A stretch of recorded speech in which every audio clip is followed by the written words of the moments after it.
tayo dito sa tinatawag nilang grotto, the devotional place of Kantilan.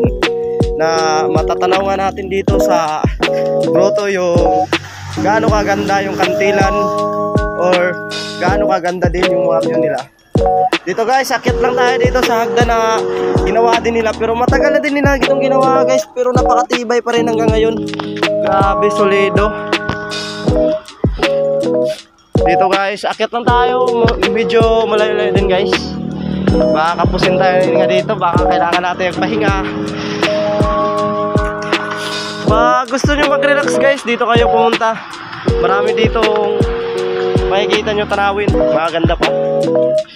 So guys, medyo wala na siya guys. Walang maintenance na siguro dito guys na nagpapatupad guys. Kasi hindi na medyo malinis, pero maayos pa din naman siya guys. Akyat tayo sa taas, pero mas maayos doon sa taas guys. Makikita mo doon kung kaano kaganda yung Kantilan Grotto Place. Pangalawang beses ko na pala, kung di natin alam guys, pangalawang beses ko na to guys na pumunta dito. At nung unang pumunta ako dito guys, niyaya lang ako ng jowa ko guys. Niyaya niya ako, dito kami nagtambay, nag-relax kasi nga nagbiyahe kami galing nun sa may pinuntahan na malayo. So nag-relax kami dito. Kaya pag malungkot kayo, may mga problema, akyat lang kayo dito. Ay guys, hinihingal ako guys. Sobrang taas, sobrang layo. Nakakahingal.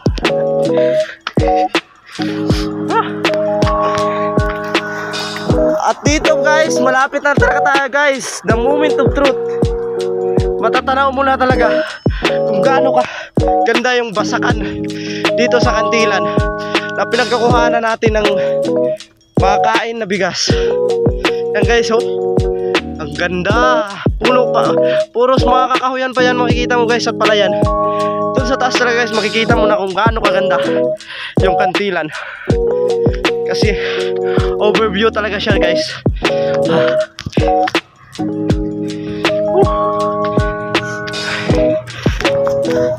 At ito na nga guys, the moment of truth, nakarating na din tayo dito.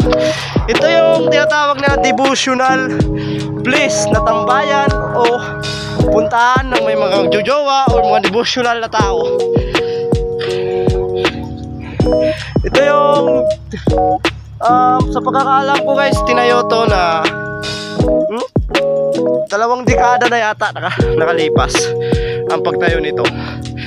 Dito sila guys nagsisindi guys para sa mga mahal nila sa buhay o pagpalain sila sa kanilang kabuhayan. Humihiling lang din sila dito guys. At yung iba natutupad din, pero iwan ko lang yung iba. Di pa naman ako nakapadaras. At dito guys nga matatanaw mo yung kalupaan sa Kantilan. Akyat lang ako konti guys para makita nyo. At dyan nga ang ganda guys. Kaso sa ngayon guys, di natin makikita yung Kantilan. Iba kasi yung dating lookout dito sa Kantilan. Hindi katulad ngayon na halos mapuno na. Hindi na talaga nakikita natin. Nakikita lang natin dito yung